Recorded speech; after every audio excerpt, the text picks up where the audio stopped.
La mastication, c'est important. C'est pas important, c'est absolument fondamental. C'est d'une importance tellement inouïe qu'elle est bien souvent négligée, que la plupart des temps, comme on en parlait là juste avant dans le préambule, c'est que les gens disent oui, je sais. Et en fait, il y a un piège extraordinaire pour notre santé, c'est que nous avons finalement une chance inouïe, c'est que notre corps a un seuil de tolérance absolument incroyable. Si on avait un seuil de tolérance comparable à celui de notre moteur de voiture ou un ordinateur, il est sûr qu'on prendrait pas du tout les mêmes risques. C'est-à-dire, vous faites tomber votre café sur l'ordinateur ou n'importe quoi d'autre liquide, il est foutu. Vous mettez du goudron. Le corps tolère. Le corps tolère jusqu'à un certain moment, puisque de toute façon, il y a une chance qui est bien importante. Une chose, c'est que la nature est tolérante, mais elle n'est pas idiote, et de toute façon, c'est elle qui envoie la facture. Le tout, c'est de savoir à quel moment, entre guillemets, la facture, on souhaite l'avoir. Et la mastication, c'est très important. C'est donc aussi important que de mettre du pétrole raffiné dans un moteur de voiture plutôt que de mettre du goudron pur. Moi, j'ai l'habitude de dire, Olivier, que la mastication est la raffinerie de notre santé. Regardez, Olivier, c'est la seule étape mécanique, c'est la seule étape volontaire de la digestion. Alors on dit, oui, mais bon, je sais, puis de toute façon, j'ai pas le temps, et puis inconsciemment, les patients se disent, globalement, bon allez, les selles ont toujours à peu près la même couleur, finalement, je vais plutôt bien, donc ça va, et puis, si c'était important, entre guillemets, ça se saurait. Ok, mais en fait ça se sait, mais on s'en rend pas compte puisqu'on s'habitue, cette notion de tolérance. On s'habitue à avoir des ballonnements importants, on s'habitue à avoir des gaz un peu importants, on peut même s'habituer à avoir un transit un peu difficile, et comme c'est pas un sujet de conversation à table, en réunion de famille, on le garde pour soi. Il y a toutes sortes de choses qui font que ce qui est normalement pas tolérable le devient. Et on a oublié ça, on a complètement oublié. L'importance de la mastication, moi j'ai dit hier à une dame dont je vous parlais, là Olivier, juste avant, c'est en fait l'activité physique de la digestion. Et chacun sait, en ce moment c'est Octobre Rose, on sait que l'activité physique, dans la prévention et pour limiter le risque de récidive du cancer du sang, c'est connu, c'est prouvé, voilà, il n'y a plus de discussion sur le sujet. Mais écoutez, à tous les auditeurs, la mastication, c'est-à-dire l'activité physique de la digestion, c'est quasiment du même ordre. C'est exactement le même ordre. Ça a de multiples impacts. Mais on mastique en général, de toute façon. Oui, vous mastiquez. Alors moi, on n'avale pas tout rond, quoi. Non, Olivier. Mais regardez. Je parle à toutes les mamans et tous les papas qui s'occupent de leurs jeunes enfants. Oui. Quand vous avez un enfant de quelques mois, qu'est-ce que vous faites, Olivier? Vous donnez de la purée, de la bouillie, de la compote, des yaourts, parce que vous prenez soin. Il n'a pas de dents, il est à l'aube de la vie, c'est votre boulot, vous le faites pour lui, vous voulez qu'il grandisse, vous voulez qu'il soit en bonne santé, c'est normal. Donnez-lui un peu un onglet à l'échalote, des frites ou des carottes râpées, et puis on en reparle. Au crépuscule de la vie, Olivier, quand vous occupez de vos parents, de vos voisins, de personnes chères, vous faites la même chose. Donc l'alimentation de l'enfant, l'alimentation du vieillard, c'est exactement la même chose. Sauf que pendant le reste de votre vie, vous ou moi, on a le même estomac que l'enfant et que le vieillard, mais cette mastication, cette bouillie, c'est à vous de le faire, Olivier, c'est aux auditeurs de le faire, c'est à moi de le faire. C'est vraiment extrêmement important. Le repère, et on va parler tout de suite, parce qu'il faut toujours donner un repère aux gens, il faut être pratique et simple, c'est le sens de votre chronique. Eh bien, le repère, c'est la bouillie. Tant que je n'ai pas de la bouillie dans la bouche, c'est que je ne mâche pas assez. Point barre, c'est ça. C'est ça le repère. Donc voilà, évidemment, vous n'allez pas mâcher pareil une pomme de terre cuite à la vapeur qu'un morceau de viande. Alors les gens qui disent, oui docteur, ou bien non, tous ces conseilleurs pas payeurs, il y en a un paquet quand même, hein. Conseilleurs pas payeurs qui disent, bon, mâcher 10 fois, 20 fois avant 30 fois avant d'avaler. Alors moi, très classique, là, souvent pour rigoler avec les patients, je dis, je suis un homme, je ne sais pas faire 2 trucs en même temps, donc souvent les dames sont bien d'accord, mais de toute façon, homme ou dame, prenez juste la tentative, là, faites ça pendant une semaine, de compter 20 fois en même temps que vous mâchez. C'est juste perdu d'avance. C'est pas possible. Tandis que faire de la bouillie, c'est à la portée de tout le monde. Il y a des peuplades encore reculées, je crois que c'est en Afrique, où les jeunes enfants régurgitent une alimentation broyée pour les vieux du village. Et vous avez des quantités d'animaux, regardez les oiseaux. Les oiseaux, combien il y a d'oiseaux adultes qui régurgitent pour les oisillons. Et alors, nous avons l'impression, nous, d'avoir réinventé la médecine, on a réinventé la santé, on fait des scanners, des prises de sang, des échographies. Écoutez, on a tout ce qu'il faut. Moi, j'ai l'habitude de dire un truc, voilà, j'aime bien les mots, hein. La maladie coûte, ce qui est hors de prix, c'est la maladie. La santé est gratuite, pour peu qu'on s'y attelle. Il y a quelques jours, je recevais en consultation un patient à qui je faisais cette remarque, et il m'a dit, oui, mais docteur, il y a quand même l'acide dans l'estomac. Donc ça, c'est une réflexion fréquente, c'est conscient, c'est inconscient. Il y a beaucoup de personnes qui pensent que, entre guillemets, le boulot, il peut être fait par quelqu'un d'autre, c'est-à-dire par l'acide de l'estomac.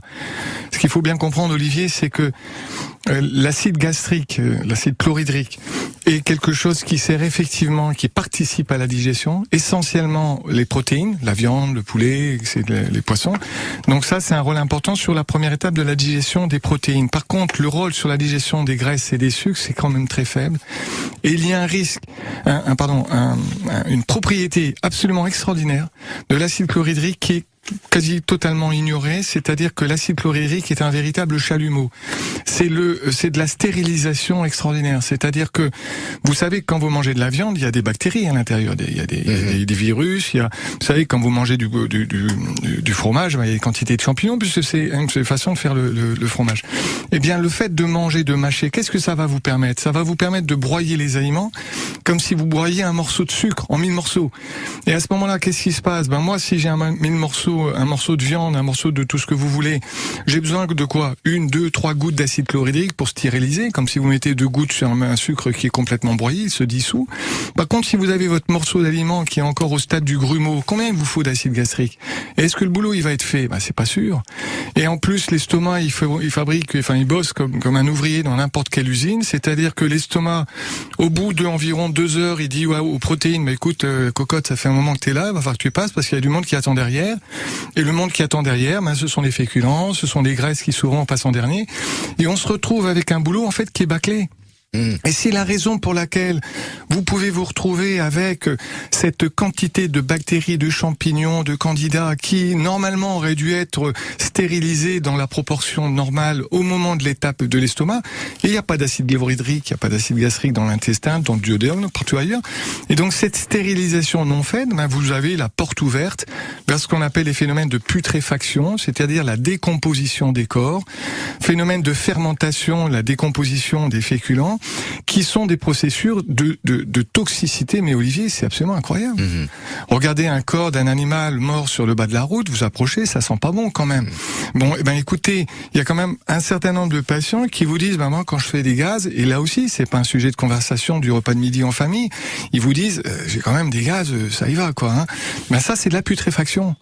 Voilà. Et quand vous avez des gaz qui sont abondants, c'est un des signes fréquents d'une mastication insuffisante, mais qui sont pas tellement odorants, ce sont peu odorants, plutôt des signes d'une mastication incomplète, des féculents, protéines, etc. Cette médecine, Olivier, c'est la médecine de mon grand-père. C'est la médecine des gens qui n'avaient pas de scanner, pas d'écho, pas d'IRM, rien du tout. Ils regardaient les gens, ils les écoutaient, ils sentaient l'odeur, la laine, la sueur, ils regardaient les urines, ils regardaient les selles, ils regardaient les gens vivre. C'est ce qu'on appelait le médecin de famille, c'est-à-dire vous connaissez. Et quand ça allait pas, dis-toi, il y a un truc qui va pas, quoi. Bon, qu'est-ce qui se passe, Olivier? Le message de la chronique avec vous aujourd'hui, c'est de réessayer de convaincre les gens, partager. D'accord? Si on n'est pas convaincu, c'est pas la peine. On a trop d'autres choses à faire. Et si on pense que ça va pas servir, prenez le papier, déchirez, et puis c'est tout, passez à autre chose. Et moi, je partage le message du Mahatma Gandhi, ce grand sage qui, en Inde, Mahatma Gandhi, il disait, buvez ce que vous mangez. Ça veut dire quoi? Ça veut dire qu'à des gens qui n'ont pas une éducation, qui n'ont pas le temps, qui sont tellement préoccupés, bouleversés par la vie, ces intouchables, il n'allait pas commencer à leur dire, écoute, faut que tu mâches parce que c'est bon pour ta santé. Le gars, il a autre chose à faire, sa santé, c'est pas déjà s'il va avoir la vie demain. Donc il disait ça, Mahatma, probablement, c'est moi qui interprète, en disant, écoute, toi, tant que tu n'as pas de la bouillie, tant que t'as pas un truc à boire dans la bouche, mâche encore. Parce que toi qui es affamé, qui mange du riz, le riz est enveloppé par une membrane, la cellulose. Si ce riz, t'es tellement affamé, tu le gobes, comme plein de gens mangent, ce riz, tu vas le retrouver intact dans tes matières fécales, comme des quantités de gens, Olivier, voit des fragments de carottes, des pots d'eau de tomates, des fragments de maïs, n'importe quoi. C'est pas normal, Olivier, ça n'est pas normal.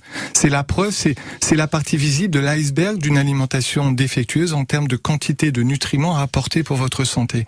L'objectif, pensez à Gandhi, faites de la bouillie, buvez votre alimentation. C'est ça le repère.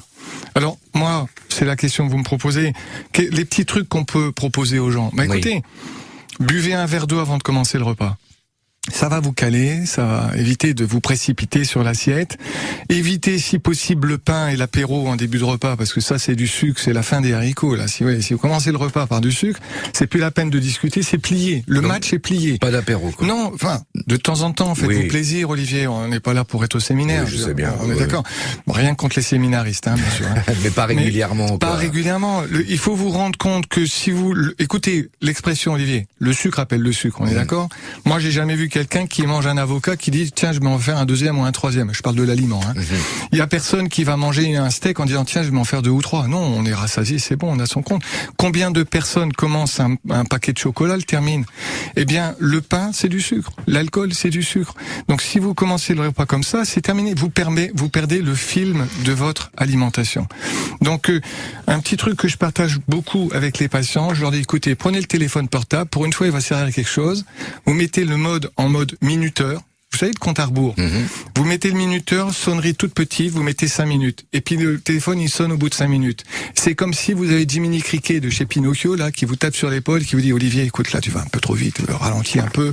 Et puis, la fois d'après, au lieu d'avoir mis 5 minutes, vous en mettrez peut-être plus 10 minutes. Et puis, tout doucement, il faut 3 semaines pour changer une habitude, hein, en préparation mentale sportive, c'est un truc que j'avais à l'époque.